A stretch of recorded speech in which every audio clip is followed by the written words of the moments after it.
on this edition of the Self-Publishing Show. It's always amazing, I think, that any good TV or films gets made, because the number of people who have a stake in that final product, be it producers, directors, actors, money men, whoever it may be, is vast. And so actually it's so easy to end up with a committee project. For TV writers and producers coming to write novels, that is the most exciting thing, is that ultimately it's basically your voice, and that's tremendously exciting. Publishing is changing. No more gatekeepers, no more barriers, no one standing between you and your readers. Do you want to make a living from your writing? Join indie bestseller Mark Dawson and first-time author James Blatch as they shine a light on the secrets of self-publishing success. This is the Self-Publishing Show. There's never been a better time to be a writer. Yes, hello, it's the Self-Publishing Show with me, James Blatch. And me, Mark Dawson.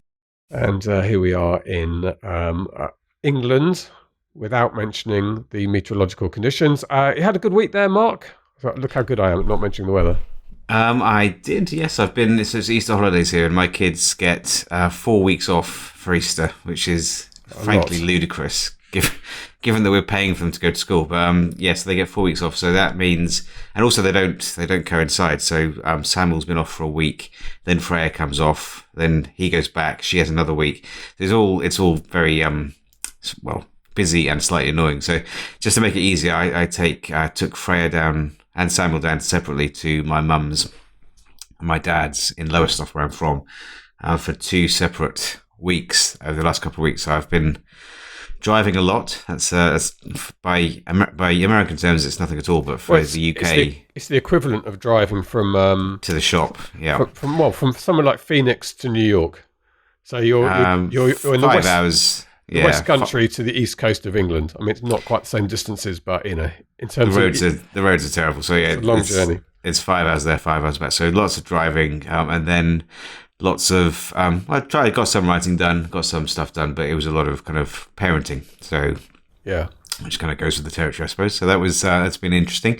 But getting back into it today, done a bit of writing last night actually, and I've done some today. I'll be writing tonight as well. I'm slightly behind on tons of different things, so just trying to get caught up. What are you writing at the moment? I'm writing a Beatrix Rose book, which is going to be called Tempest, I think. And I think that name's been taken. In the same way that In Cold Blood has been taken, but I don't worry about those kinds of things. I think I can probably get away with Tempest. So yeah, that's fun. It's set in Hong Kong and Cuba. Okay. Which has been quite fun to write about. But it's been a real slog to write it. It's been really hard. But I had several breakthroughs over the weekend with regards to the ending and some quite cool things that I've worked out that I think are going to be very effective. So I'm looking forward to getting that finished. You don't really plot now? Not terribly, no. I tend to... I'm kind of what you call a discovery writer. So I'll have some idea where I'm going, but... in the kind of the edit, I continuously edit, and in the third or the fourth front to back pass I've done of this book, the whole ending changed. So I junked last week. I deleted on Thursday morning 15,000 words. Just went like delete. And actually, if I'd been resistant to it because I it's like 15,000 words. That's a week's work. I was deleting, but at the same time, it felt really good because I knew I was only being resistant because I didn't want to lose the words, but I knew that by doing that, I was making a better book. So it actually felt quite good at the end of it. And then I know where I've got to go. So I'm just got to write the new ending now. How many words will your book be? I think about 80,000. Okay. Do you want to know what I'm up to? We have to wait a bit because it now takes 200,000. Quite a long time to count. I get the spinning wheel of death on my Mac for a few seconds while it's counting.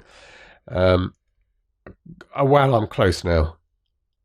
You're close to finishing. How many words though? It's just coming up. There is. Is it steam powered, your computer? 172,118 words goodness. At the moment. That is a big book. But you'll be pleased to know I'm on the penultimate day. I should hope so. Of the story. So it's all happening now. It's all exciting now. And I'm really enjoying the writing. So I'm getting words done, 2,500, 3,000 a day at the moment to get there. That's too long. Yes, well, it is. It is too long, but I think it's going to be a longish book but the revision process, which is all going to be brand new to me, right? So I've never revised the book before, so I've got to learn how to do that. And Jenny Nash has very kindly indicated that she may take the opportunity for me revising this book to do some teaching on revision. With me as a guinea pig, which would be excellent. So we're plotting that out. Maybe a webinar, something like that, and maybe a podcast episode, or maybe all of them. So yes, I'm getting there as well. And I might blog recently because I don't know if I mentioned this on the podcast, but I have given my book to somebody to read for the first time. Even Your dad? Quite finished with my dad. Did I say that on the podcast? Or You did. I did. Okay, repeating myself. So I am moving to that next phase now of the outside world, seeing a bit of it, which is quite exciting. That doesn't count. My dad doesn't count. No. It doesn't count at all. Well, of course, an editor's been seeing lots of it. So it's not like that counts, but you won't. You'll have the most.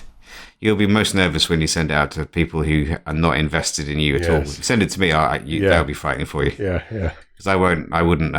Have you got time to read 172,000? Probably not. No. I can certainly read some, but I might struggle a bit. 50,000 of them are the same word, just repeated in the middle of it. It's just to pad it out a bit. Yeah. Good. Okay. Well, it's exciting. It does feel like it's going to happen this year, which is amazing. I should say, before we move on, I do have some Patreon subscribers to welcome to the Self-Publishing Show, people who want to support us at Patreon. They are this week's newcomers, John Lilly, Anna Abner, and Kenton Abel from California. Thank you very much indeed, John, Anna, and Kenton. You can go to patreon.com/self-publishing show if you would like to sponsor the show. You can do it for as little as $1 a week. You get access to the Self-Publishing Formula University, which, Mark, is not... It's absolutely not a university. Under any circumstances whatsoever could it be described as a legitimate university. It is not any of those things. But you do get regular instruction tutorial. You do learn there. You learn incredibly valuable things. To be honest, you probably learn more at the SPFU than I did in my university. But maybe if you go to MIT, you might learn more there, or Oxford. But yeah, it's really good. So you get access to the university, even for $1 an episode, which is excellent. So these are live instructional webinars, which then get hosted, so you can go back and watch them in slow time. We've done cover design, we've done K-lytics, we've done, what do we do with mindset, AMS? We did newsletters, yeah, mindset, and we've got good stuff coming up on that as well. Good. And Kenton Abel is a name that we recognise as well, who's that last of the three people who joined us this week on patreon.com, because Kenton was the person who bid and won on the auction that you set up for Tommy Donbavand. Tommy, who we've mentioned from time to time, an excellent author, writes really great children's books. He's just been dealt the worst possible hand in health terms. He's had throat cancer, which he's been fighting tooth and nail over at recent years, but the latest news is really not good. And part really of Tommy worrying about the future and worrying about his family, he did make an appeal for help, and we were only too happy to do so. So you set up an auction, Mark, and it went really well. It did, yeah. So I reached out to a few people. We put in both of our courses. We did. So Kenton at some point will be on the book lab. So that's normally you can only do that if you're a Patreon subscriber. I spoke to Nick Stevenson, and he gave a copy of his course, 10K Readers. Tammy Lebrec, who we just mentioned, has offered Kenton a seat in her kind of her mastermind, newsletter mastermind. What else? There'll be a new cover. Stuart Bache will do a cover as part of the book lab, which normally we don't actually do covers. Brian Cohen will do blurbs. So basically, lots of people that we know and like all have chipped in to produce a pretty valuable prize. And Kenton, I think, bid up to around about £2,600, so maybe $3,200, something along those lines.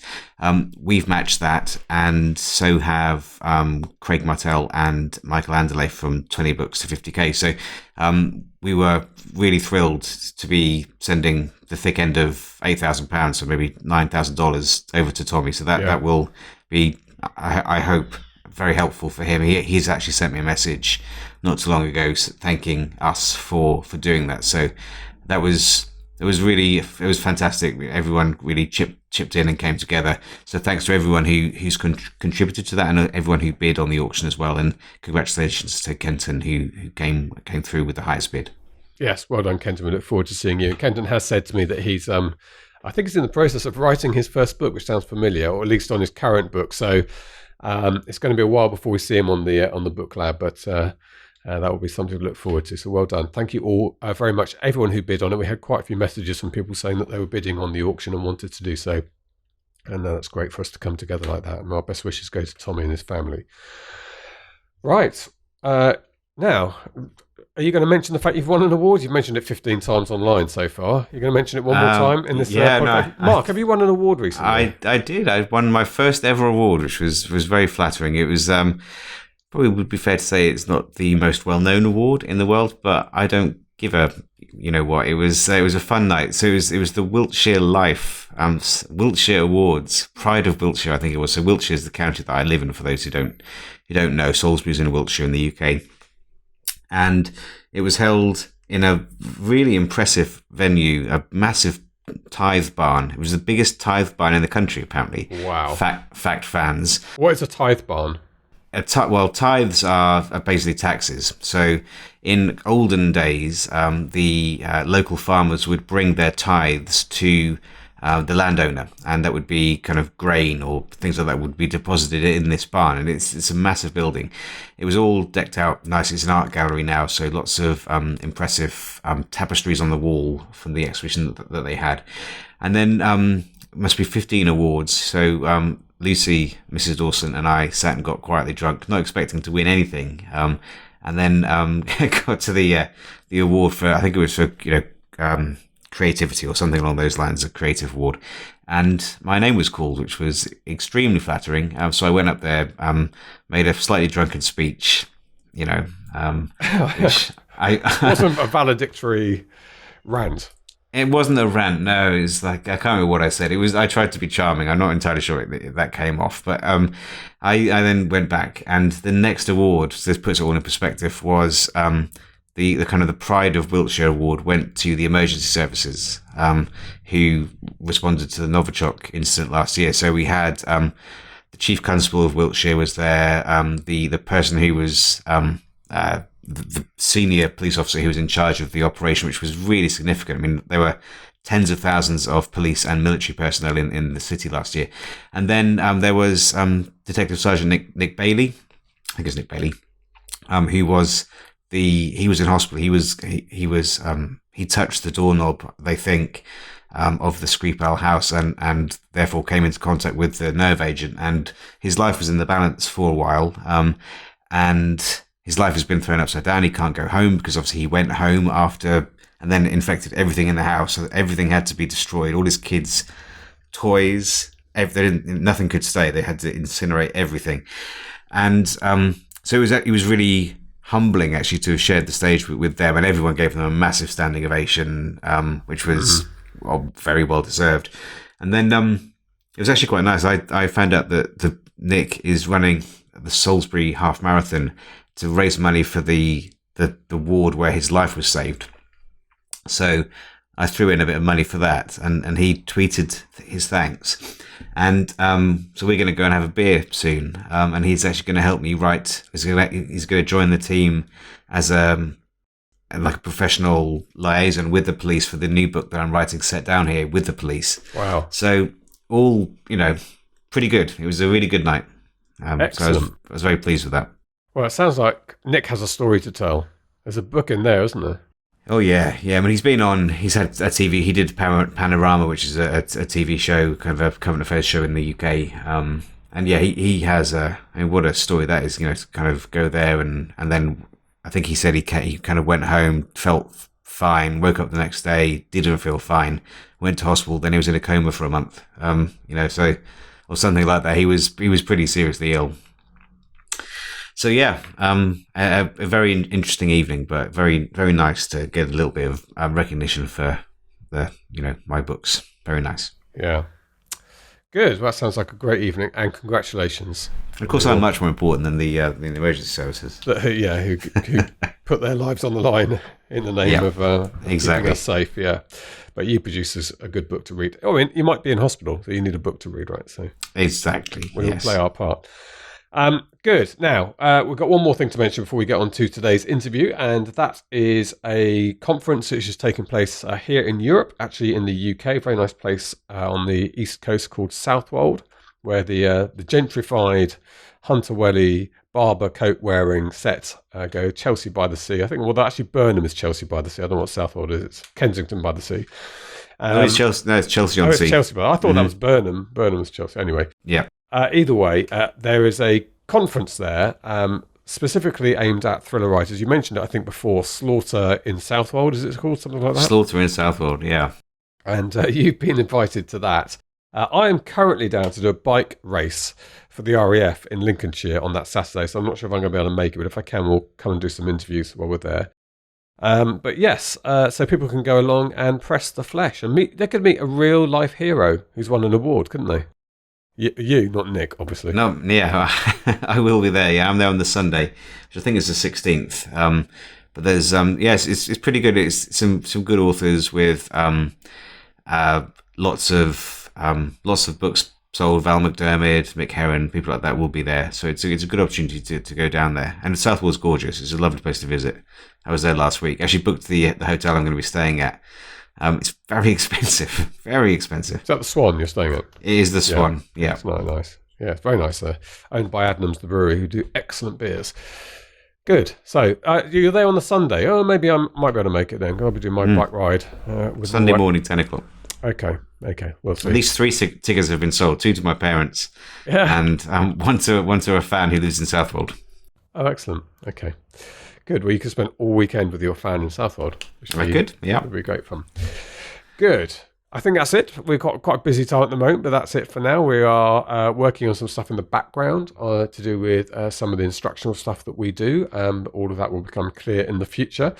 This week's interview is with a man who's had a really fascinating, interesting career. And one thing that shines all the way through it is this man is a brilliant writer. And you'll hear from this interview that... Is it with me? It's not with you, no. Oh. He cut his teeth writing for a soap opera called Eastenders. Now, it's not me. I'm going to explain what Eastenders is for our American friends, because I suppose, I don't know what the famous soap operas are. All My Days, is it? All Days of Our Lives? Days of Our Lives. Well, Dallas Dynasty. Dallas Dynasty, yeah. I mean, think of the biggest soap opera that's watched by the most people in America. That's what EastEnders is in the UK. It's the modern, probably for 20 years it's been that. Before that it might have been Coronation Street. But EastEnders, and it's always been right from the beginning, EastEnders has been better written, better quality. It's had proper more miserable. More miserable, but more kind of real and all the rest of it, things that the other soap operas weren't. And it changed the face of soap opera in the UK. It's been a brilliant programme. Now, I'm long since the day when I used to sit there and watch it. I used to do it a long time ago. But it is a huge deal. And this man produced it, and then, as he explains in the interview, it was a bit like a soap opera in the background. They would sack writers at the last minute, and he'd end up writing the episodes. But what a way to learn how to write, when you know that the next day you're going to have highly paid actors saying your words with TV cameras and a lot of people all around you ready to go on that. So he's now morphed through the world of television, particularly crime dramas on television, into novel writing, and he's done that very successfully. He publishes under MJ Arlidge. He's actually called Matthew. It's a really interesting interview, and again, a good insight into how other people operate and how they get their writing done. So let's hear from Matthew, then Mark and I will have a quick chat off the back. This is the Self-Publishing Show. There's never been a better time to be a writer. Okay, Matthew, welcome to the show.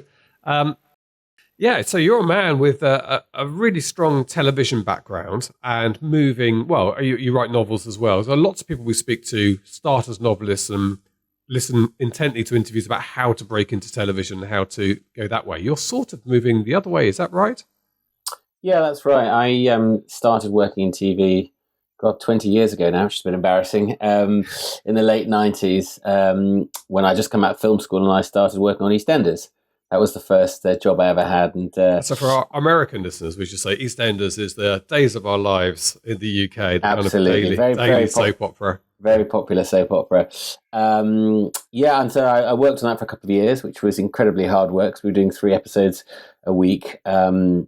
And everyone was falling out and getting fired the whole time. It was very intense. That sounds like the storylines in the show. Exactly right. Yeah. And then And then went to work on for a number of other sort of BBC shows like Monarch of the Glen and various other things.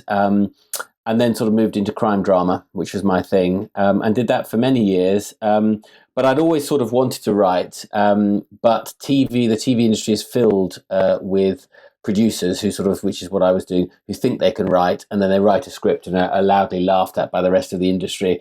So I thought I would write my first original piece in a different industry as a novel, so that if it did crash and burn, then nobody would know. So as a producer, how involved were you in the writing? Ish, I would say. I think the truth is that writing is a very exposing thing to do. When you offer a novel or a screenplay, you are inviting people's criticism, and I think a lot of people run scared of that because it is very exposing. And I think a lot of people, therefore, including myself, get jobs which are sort of involved in the creative industry, but you're not necessarily the person, with whom the buck stops. So that I was a script editor, I was a development producer, I was a producer. So you're involved with the scripts, but you're involved in lots of other stuff as well. So you're a sort of jack of all trades, whereas it falls to the writer or the director or the actors to have those moments of real sort of pressure and vulnerability. And so I think, that's the thing is producing is one of those wonderful jobs, which there are a few people who absolutely love it and are perfect at it. And it is a really tough job. But there are also people, including myself, who did it perhaps because they weren't quite bold enough to do what they really wanted to do initially. So you on EastEnders, were you writing or producing then? Well, no, I was script editing and storyline. I mean, the very first job I ever had was storylining EastEnders, where you're planning 6 months in advance, 7 months in advance. It was great fun. I was 22 and all the rest of my mates had really tedious sort of lawyer trainee jobs or whatever. And I was planning out what happened to the Jackson family. So it was quite fun. And then I went on to script editing. And what was so interesting, I mean, the reason someone advised me to go and work for soap opera was that people do burn out so quickly because it's such hard work. So they're always replacing stuff. So they said, get in there. And so I think the very first block I ever did, which was 3 episodes that went out in 1 week, I think we fired the writer quite early on. And it was being shot like in 3 days' time, and the first assistant director was going nuts, running down like, where the hell are the scripts? So you just end up writing them basically yourself, and so it is an amazing sort of. I mean, it is pressurized, but it is fantastically exciting and valuable nursery ground. And I think the skills that I learned then, in terms of interweaving different stories, generating cliffhangers, all that sort of stuff, I still use now, sort of 20 years later. Yeah. Okay. So that's a learning at the coalface. Yeah, totally. Necessity is the mother of invention. I say, So exactly when you absolutely have to do it, you kind of learn how to do it. Yeah. Well, that's quite exciting because 20 years ago is probably the time when I last watched EastEnders. Yeah, exactly. I think I've grown out of it a little bit, but I was probably watching some of those storylines. I had no idea they were thrown together 3 days before filming. I thought they were carefully crafted in a. Yeah, well, you'd like to think that. The truth is, it is really hard work. And it's the weirdest thing because you have probably, because you are planning in advance, probably 18, 20, 24 episodes of it are being written at the same time. And of course, if one person changes one thing, then that has a ripple effect through all the other 24. So you're constantly trying to not only do the episodes you're working on, but reading everyone else's and trying to corral what the hell is going on, basically. So it is a chaotic but enjoyable process. Yeah, so you cut your teeth in soap opera there, and you are very much in, I guess, police procedural. Is that how you describe your writing I guess now? so. I mean, it depends. I mean, I've been doing Silent Witness. I've obviously done 3 episodes of that, and that is absolutely procedural because, and I guess it's not a sort of natural fit for me in some ways because although it's crime, procedural, the joy of procedural is you go from A to B to C to D, and every little link in the chain gets you to the answer in the end. With the novels, I write thrillers, and it's completely different. It's more about how you get from A to Z as fast as you possibly can with a massive ticking clock, And I think, but crime and thrillers is the area that I enjoy because it quickens the pulse, and back in the days, I'm old enough to remember sort of video stores pre-streaming. And back, when you went into Blockbuster, there was comedy, there was romance, there was thrillers. And I would always go through the thriller section because that was a thing that for me, we all crave escapism in some way, but it was thrillers that for me were the most exciting, taking me into, Goodfellas or whatever it may be, just taking you out of your world into a world that's sort of more exciting. And so in a way, I often say to people when they're talking about writing books or whatever, I say, well, you just have to write a book that you yourself would enjoy reading. And so it's no surprise, perhaps, that I've sort of ended up doing crime both in TV and in books. Okay, so you decided that you would write a novel to learn how to write, and then have you gone back into TV writing, or are you still producing? When you talk about Silent Witness, for instance, was that producing? Was that writing? No, it was interesting. I didn't write anything for TV until after I'd written the first book, and I think it was Eeny Meeny, which was the first Helen Grace novel, had two important sort of consequences for me. One, by chance, it was very successful, which meant I could give up the day job and just continue writing, full time, which was lovely. And secondly, it gave me the confidence to write. I felt, okay, this is decent. I think Eeny Meeny, I'd written, I was still producing then, so I would sort of try and finish work around 5, and I had about an hour before the kids' bath time. So I had about an hour every day to write a little bit of my novel.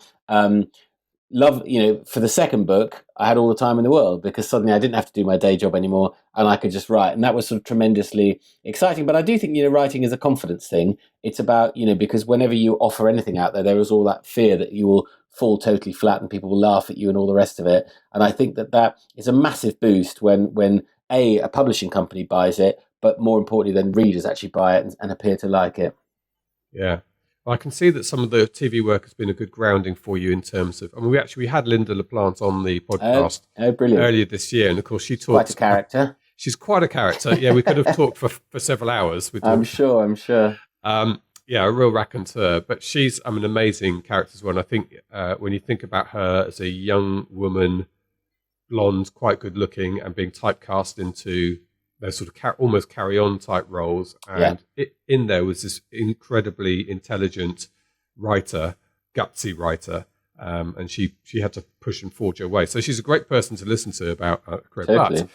But the reason I mention it is because she's so finicky about authenticity, and she really drums that into people. That's what she spent most of our interview talking about sort of almost berating writers to learn the trade. Yeah. Talk to police officers, find out how they operate.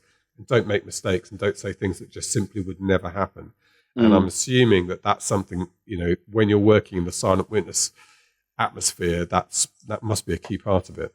It is, and it's a part that interests me least in a way. I sort of would take issue with her a little bit on that one, because I think it depends what you're writing. I mean, I think certainly with Silent Witness, you have to sort of stick to certain rules because you are focusing on pathology and forensics, and they are sciences. And it's well known that they take sort of wild liberties as well. And the idea of a pathologist doing all the things that she does is ludicrous. I guess I'm not. I mean, I did do a lot of research for the first one, Eeny Meeny, but I think the ins and outs of how a police station works is crucial to a certain type of crime drama. I like escapism. I mean, I think the type of books I write are quite unusual for British authors. I would say they're much more akin to American authors like James Patterson, Harlan Coben, with incredibly short chapters, an absolute sort of hopefully killer last lines for the chapter, so you just have to read on. And I think there is a reader and writers out there who love immersing themselves in the tiny details of pathology. I'm much more interested in generating pace and excitement and that forward momentum. And I sort of think, in a way, as long as what you say you write is believable and credible, and that the people reading it believes it at that moment, in a way you can slightly, because, my main character, Helen, she's been nearly killed sort of 5 or 6 times.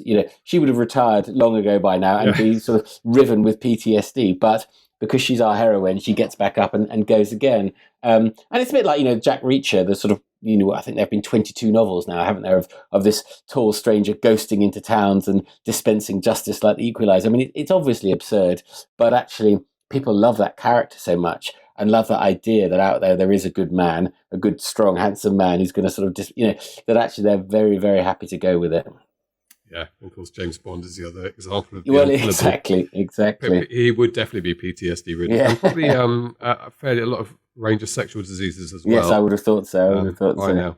Yes, no, I can remember. I mean, the Silent Witness thing. I was a BBC reporter, as I mentioned off air, and I used to cover quite a lot of those grisly sort of murder cases. And Dr. Nat Carey is our local pathologist, forensic pathologist. You will not get a more straight-laced, quiet, studious individual, and he used to go into the crime scene, spend hours there, come out, and then months later I'd be in the Crown Court case, and he would read in a very meticulous way what he found. And if he got drawn on anything, he'd be very clear about this is the science of it. And then he'd go off again. And I thought, well, that's quite a contrast to the woman on Silent Witness, who suddenly turns up at the relatives' homes and is taking it upon herself to investigate everything. But that's the thing. I mean, it's like there's a certain type of person who wants to be a writer, who enjoys spending quite a lot of time in a room by themselves. And I think with pathologists as well, there's a certain type of character who, is happy to spend long periods of time alone or with one other person with dead bodies. And that doesn't generally translate to being an action hero or, do you know what I mean? They are sort of distinct disciplines. He's a brilliant man, Nat Carey, by the I'm way. sure. But not an action hero. Yes, good. Okay, so you wrote your first book. So when did that happen? And tell me how you approached that in terms of sort of plotting it out and so on. Well, so I wrote it in 2012 and it was picked up in 2013 by Penguin. I mean, I didn't tell anyone I was writing it, not even my wife. I wrote it completely in secret because there are lots of people who basically say they're writing novels and actually kind of never do. And I didn't want to be one of those. So I did it. And then I did something slightly sneaky, is that I finished it and I thought, well, this is decent. What can I do with it? And I happen to know somebody who worked in publishing at a publisher called Headline.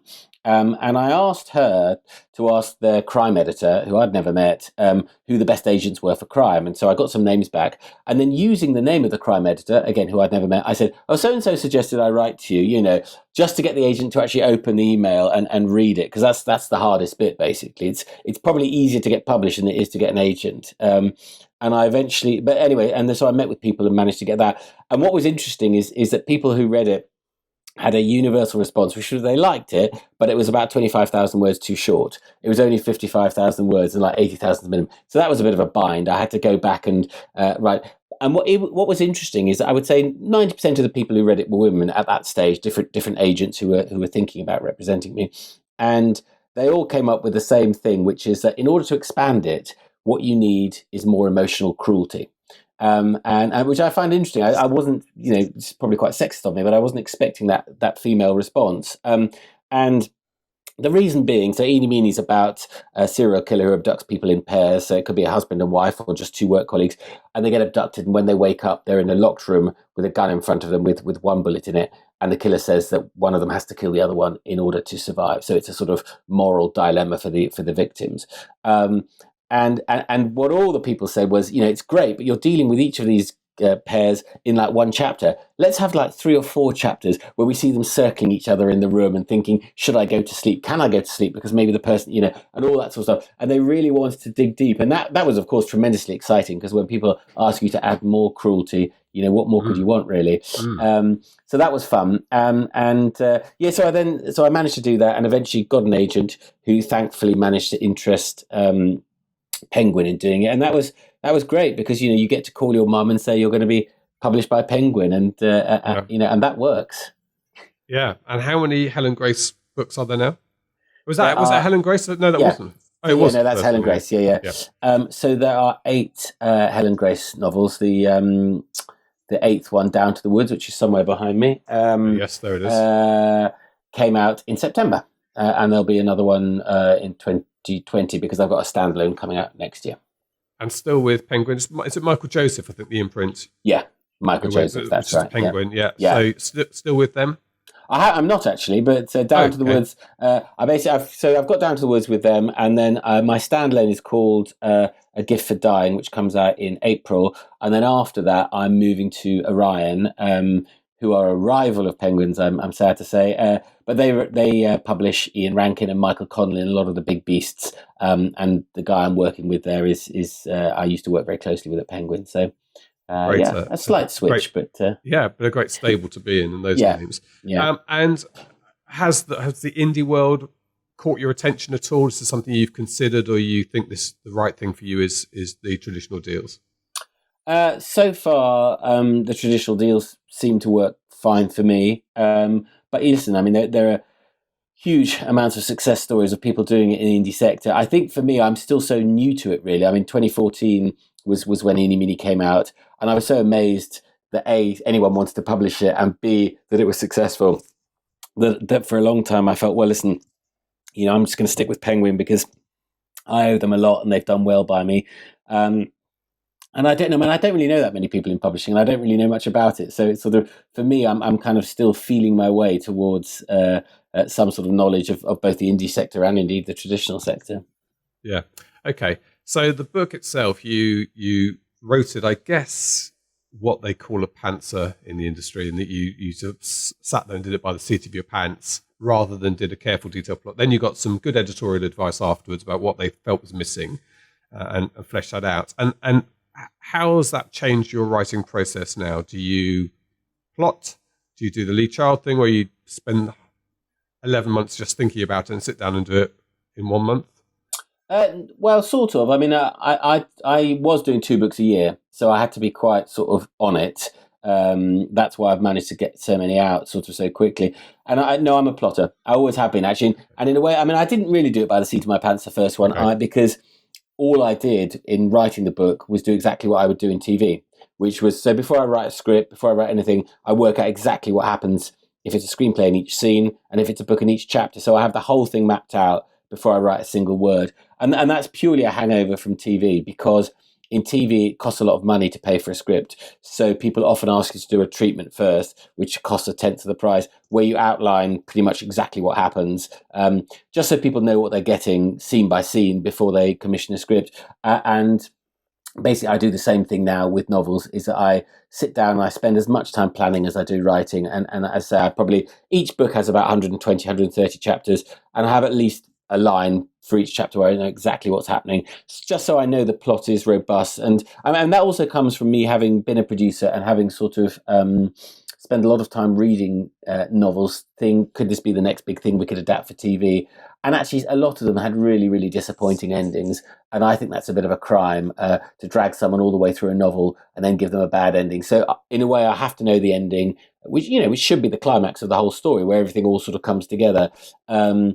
I have to know that first before I start. And I think a lot of people start out that way. I remember Val McDermott saying she used to do that. Now she just writes, but she's obviously hugely experienced, but she still refers to it as like driving at night with the headlights off. And if you're not an experienced novelist, you might very easily go down a cul-de-sac, I think, if you're not careful, and write yourself into a hole. So no, I love to plan, but that's as much about my own insecurity as anything else. Huh. And a couple of practical questions. How do you plot? What sort of, do you use any software? Do you just open a Word document? How do you write? Purely Word. I'm sort of very, I'm a Luddite. So I sort of, but also just, I like, having that, just printing it off and then going through it, scratching bits out. I'm a sort of mixture of longhand and computer, because I just love to sort of, I guess, keep refining and keep trimming and editing, really, the story even before I've begun, to make sure there's no fat and no characters that actually you don't need, because you want it to be as lean and taut as possible. Yeah.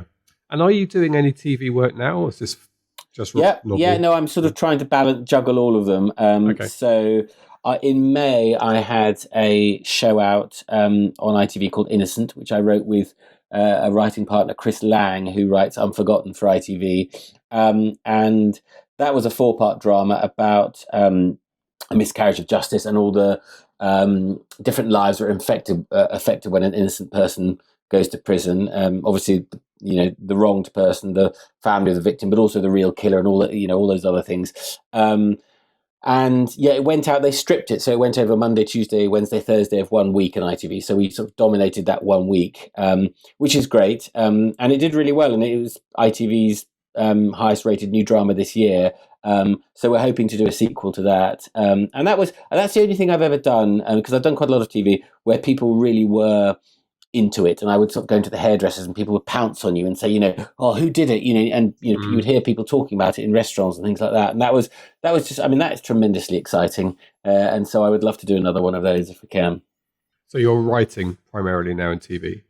Yeah. So I do a little bit, but really now I'm kind of only really doing my own stuff. And so in a way that's writing, casting, and being involved in the edit too. So it's all the fun stuff. The difference between TV and the novel writing. So one of the things I struggled with as a first novelist on his millionth draft of the book, it's getting there now, is the rookie mistakes at the beginning was concealing too much. So my editors now pointed out to me that you could conceal so much, but basically it's the story unfolding that is gripping to people, not hints at something that happened in the background, which is what I did a lot. So I'm gradually working that out. But actually, I think a lot about TV and film, and actually they do conceal. I feel they conceal more. Feels to me like you are able to hint at other things happening and gradually reveal it. Is that true, or do you think it's the same thing? You really have to kind of show it on screen. I think you can conceal a lot more in a novel, and you can be much more manipulative with a novel, because if you could, I very often when I'm describing a perpetrator, I just refer to this fleeing figure or this, and in a way it's very easy to be quite vague about, is it a man or a woman? Are they tall? Are they short? All the rest of it. You can hide behind language in books, I think, a lot more than you can, and you can pull more tricks basically than you can in TV, where obviously you can mislead with the eye and all the rest of it, but because you are, you actually have to film it and you are staring at something that's there in kind of three dimensions for you. I find it's much easier to be manipulative in novels, which is great because you can just hold things back a little more and just tease them out.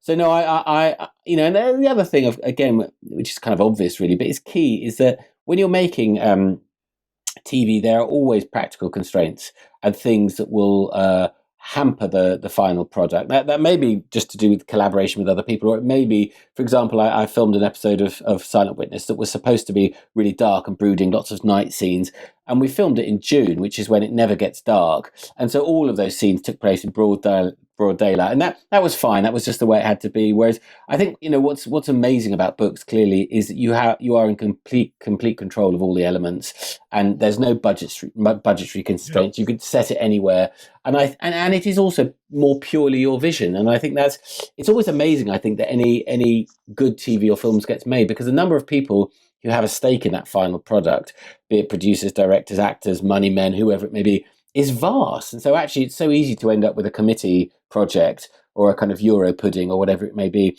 And I think, for TV writers and producers coming to write novels, that is the most exciting thing, is that ultimately, even though your editors and your agents give lots of good input, it's basically your voice. And that's tremendously exciting. Yeah, I can't remember which film director it was who said it. The more you know about the film process, the more you realise it's a miracle any film ever gets made. Yeah, exactly. Quite right.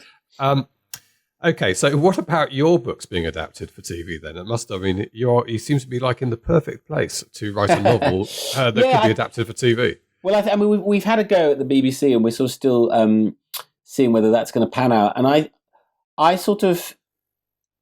really torn on that one because I think it would be great to have them made because that would be tremendously exciting. And I think Helen is quite a kick-ass character, and cinematically, the books are quite cinematic, so I think it would work. I think that the downside of it is as soon as you do an adaptation of it, at least 50% of the audience say, no, that's not Helen. I don't like her. There's a sort of disappointment. And I think, Jack Reacher being the obvious one with Tom Cruise, who they've now dropped. And likewise, I remember seeing a lovely two-hander between Mark Billingham and Lee Child when Lee Child was saying Tom Cruise was too short and Mark Billingham was saying that David Morris had been too tall for his one, so they were sort of, and I think what's lovely and what I hadn't really realised about novels is that clearly a novel is a dialogue between the author and the reader, and the image that you have of Helen Grace in your head is different to mine, is different to everybody else. And so there are hundreds of thousands of Helen Graces sort of wandering around out there, and that's rather lovely. And I think that the downside of adaptation is that there will always be lots of Uber fans who are disappointed. So we'll see how it goes. I think probably now is not the right time to be producing serial killer things. I think as Britain slowly sort of crashes out of Europe and we all sort of go to hell in a handcart, I suspect you might be seeing quite a lot of more cosy commissioning choices, perhaps slightly nostalgic shows that look back. I think sort of evisceration by sort of twisted serial killers may just be on hold for a year or two until life is a little less scary. Yeah, that's interesting. Well, let's talk to you a bit about that, spotting those trends and how to get into TV, because you're a bit of an insider's guide for some of the novelists. But just on that point about the book being completed in the mind of the reader, I think that's a really important aspect of all art, actually. And one of the jobs I had was at the BBFC watching films, and we did a little project then, tried to take a rather lofty almost academic view about what film classification was and what it is. And we explored this area that any work of art, whether it's a statue, a painting, a film, a book, or whatever, is completed at the point where it's consumed. And that's an integral part of the piece itself. It's nothing by itself. It's completed then. And therefore, you lose ownership of it. The creator loses ownership, loses direction of it. And I do like listening to authors who don't want to talk about the character in the book because they know that it's not really theirs. It's in the minds of their and other people who are wax lyrical on. I mean, J.K. Rowling does this a little bit, and I find it slightly irritating when she talks about the backstory of her main characters. And I'm thinking, well, it's not in the book. This is your version of Dumbledore, but actually other people have their version of Dumbledore, which is equally valid. It's a strange thing, but just to wax to go on about that point. Anyway, let's ask you about TV and getting into TV then. So some top tips from an insider. So you're approaching the BBC now. So how does one, I mean, do you use your own contacts and inside channels to do that? Or is there a process that you could advise people to go down? I mean, my gut feeling is that, you know, there are kind of well-established routes you can go to getting work at the BBC or to, you know, apply to get into the writers' rooms or whatever it may be. I'm never sure how useful those processes are. And I think in a way, you often have to sort of think around the problem and just try and find any, you know, whether you're trying to get TV or publishing, whatever it may be, any sort of personal contact, because you will know someone who will know someone who will know someone who works in TV or publishing, and trying to find some sort of personal connection to go and meet them, find a way, and they will then recommend you to other people. I think sometimes you do have to sort of work around the system a little bit. Otherwise, you will always end up just being a kind of a number on a piece of paper. And I, you know, the EastEnders one, I found interesting because that was the best piece of advice I got, was just to go to try and work on those shows that have the maximum burnout. And so it was Corrie, EastEnders, those long-running soap operas where they always need new people. And it tends to be young people because people graduate from them. You know, lots of good writers like Paul Abbott and, you know, all those characters, Jimmy McGovern, they all came from soap operas. So it is a nursery ground for writers, production, anything you want to do in TV. And I remember sort of knocking on the door of them. I can't remember exactly how I first came into contact with EastEnders, but I mean, I went for that job 3 times in the end because, I mean, I thought they liked me, but they kept giving the job to people who were more experienced or whatever it may be. And I just sort of kept on doing it until eventually they gave me a job.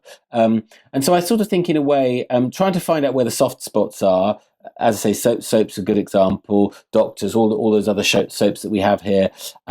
And then a sort of bit of imagination and sort of bloody-minded persistence, because I think, you know, it's a glamorous industry, weirdly, TV. I mean, I know it has its fair share of psychopaths and hard work and all the rest of it, but it is a glamorous place to work, and it attracts an awful lot of people. So somehow you've got to find your own wiggle room, really. Yeah, and the trend you talked about. We're going through a slightly disruptive political process at the moment in the UK, and you're somebody who tries to think, second guess the kind of the editorial commissioning process that's going on at the moment as to what they think is going to be needed. And that's quite an interesting little insight into. So you could write brutally commercially and even present it as a kind of antidote to the more miserable things outside the window as this cozy mystery or whatever. Totally, I think, you know, everything sort of reflects what's going on, and I think people are very sensitive to the mood of the nation, whatever that may be. And I think, you know, for the past 2 years, it has been, you know, an endless slew of basically worrying news, whether it's from America or from here or wherever it may be, terrorist attacks, this, that, and the other. And I think, you know, sort of without just giving you sort of brain dead nostalgia, I think, you know, I'm sure if Downton Abbey was still running now, it would be sort of breaking all records, because actually it does take you back to a time of order and a very sort of British time. And I think people are also wondering, you know, what does it mean to be British now? You know, if we sort of move away from Europe, then, you know, Trump doesn't seem to like us much or seem that interested. So, you know, the Chinese sort of are investing heavily in this country, but we're quite suspicious of them. You know, so it's like, who are our allies now? Who are we? You know, and I think in a way it was interesting. All the war commemoration was quite interesting in the way that briefly it pulled everyone sort of for a day or two back together again, and you saw us fighting with the French, all the rest of it. And I was in Antwerp actually at the book against fair. the Germans, we should point out. Sorry, against the Germans, yes. Or against the Germans, but yeah, against. So it wasn't completely. No, indeed. But given that Macron's been putting the boot into us recently, it was quite interesting to do. And I was in Belgium at the Antwerp Book Fair, and on Remembrance Sunday, and at 11 o'clock they had a bugle player there who played the last post, and this entire convention centre sort of froze. And it was really interesting actually, and very moving, sort of be actually in Belgium where some of the worst sort of battles took place, and to sort of remind yourself of why the European institutions and the UN and various other things existed, and what they were trying to avoid. And it's a shame really that there has been so much sort of fragmentation really over the last couple of years, and it was interesting to remind ourselves that there's a point in unity and a purpose to it. Yeah, absolutely. The converse, I suppose, is the world that we live in on the indie side. The kind of the digital process is actually homogenizing, but almost out of view. So I do sometimes think a lot of the talk when we talk about trade deals and so on is based around making little black widgets in the Midlands and selling them in Germany. But actually a lot of commerce now is online and would be completely borderless if it wasn't for a few VAT regulations here and there. But so there's a homogenization going on, at least at one level, but it's quite difficult to tell that story. It's not very visual. No, indeed. But I think it's interesting that the core strength I think this country's always had is amazing creativity. And I mean, you look at Rowling; she's just a sort of one-woman economic force. She's a small country. She's a small country, but she doesn't release so much now. But Adele, at her peak, again, was similar. This girl from Tottenham, was also just this sort of mega powerhouse, creative, economic sort of whirlwind. And you just think of the number of bands, authors, artists, whatever that and that still is one of our sort of strongest currencies around the world, because other people don't have that. They really don't. And it's interesting going to these other European countries and beyond.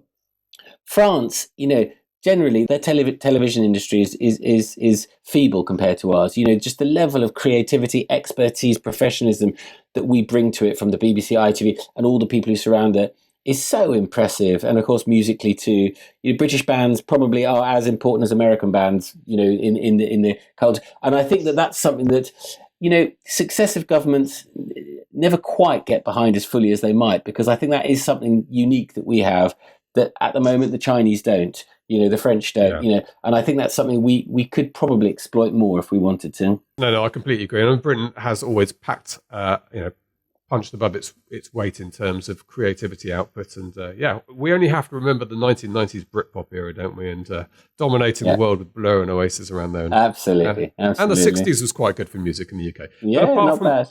Apart from my UK love-in about how amazing the creative industry is in the UK, bearing in mind most people listening to this podcast are in the United States, I should also say that certainly in writing at the moment, the US is a massive powerhouse, and it's exciting. I've been to, 4 or 5 conferences in the US this year and stood next to people who are doing $1 million a year, turning out mysteries and thrillers and romance books and erotica, and you name it, every genre under the sun. That's a fantastically exciting industry.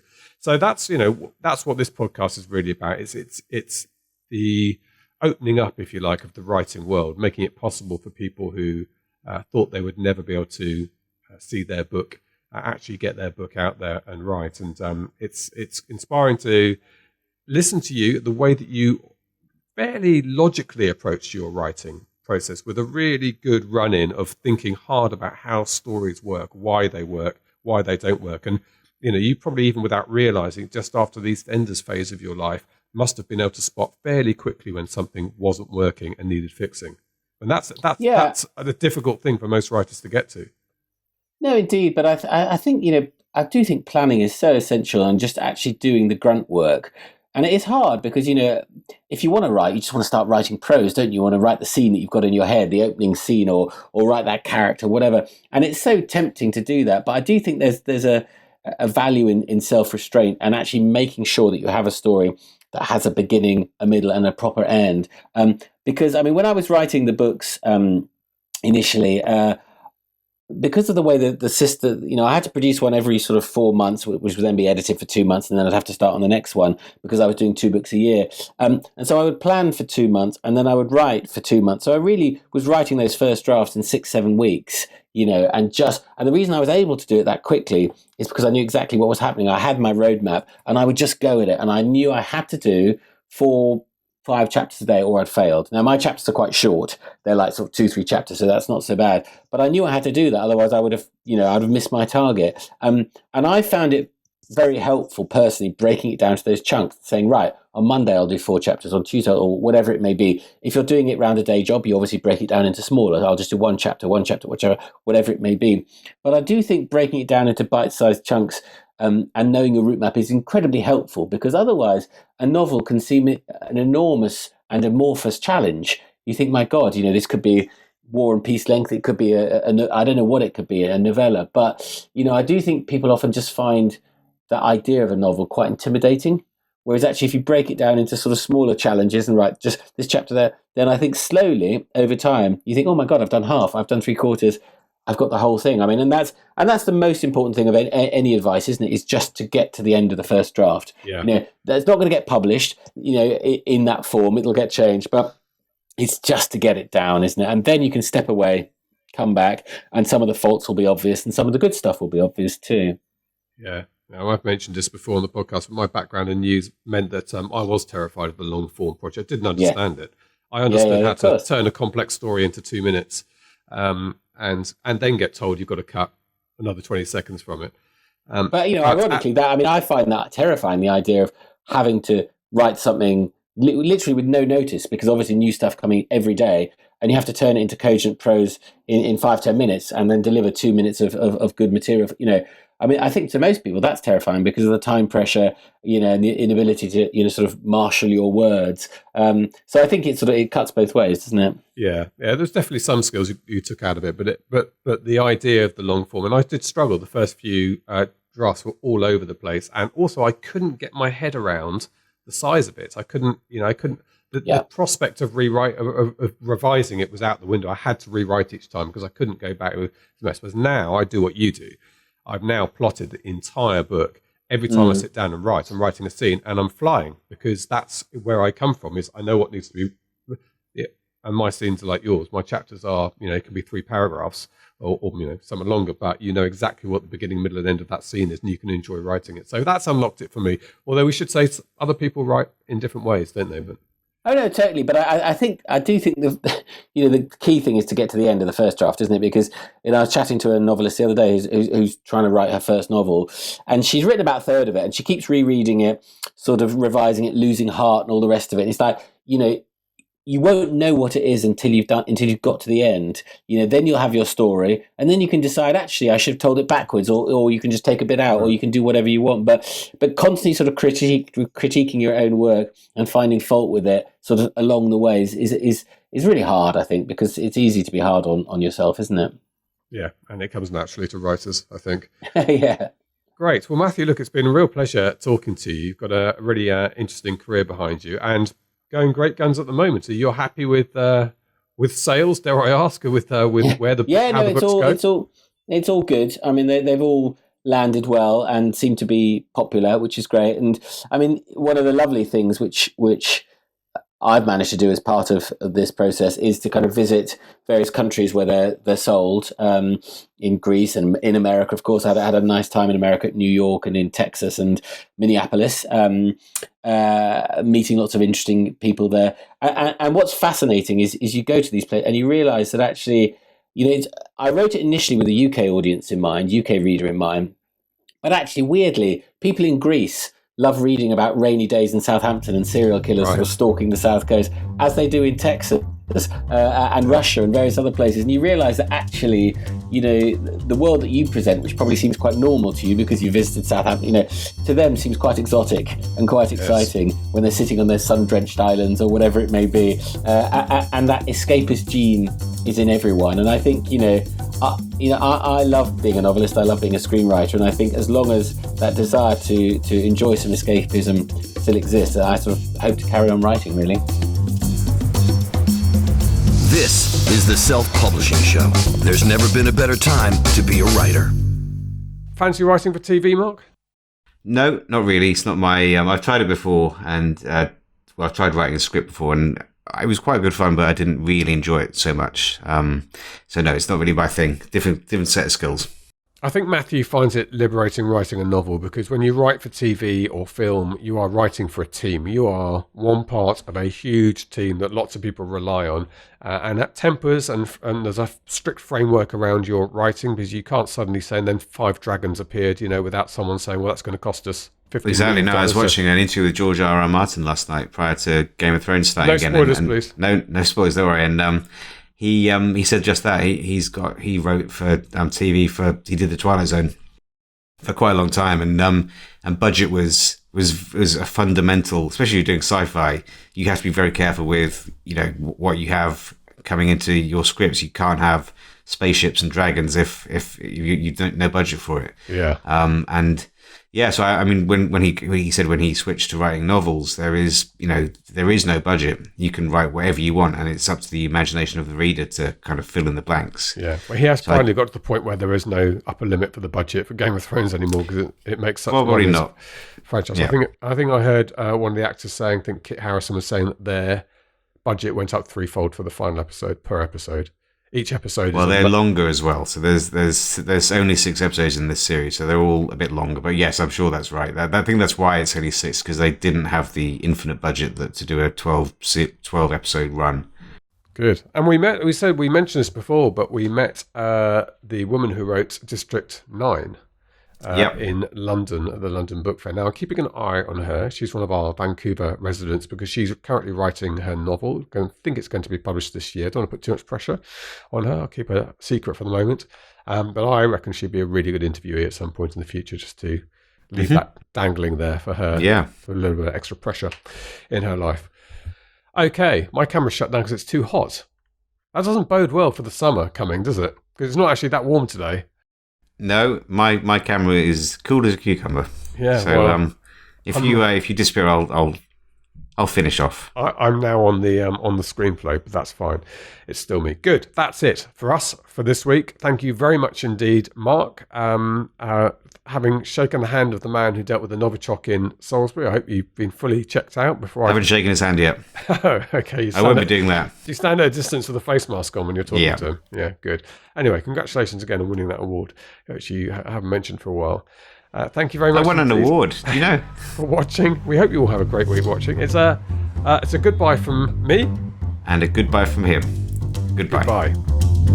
Get show notes, the podcast archive, and free resources to boost your writing career at selfpublishingshow.com.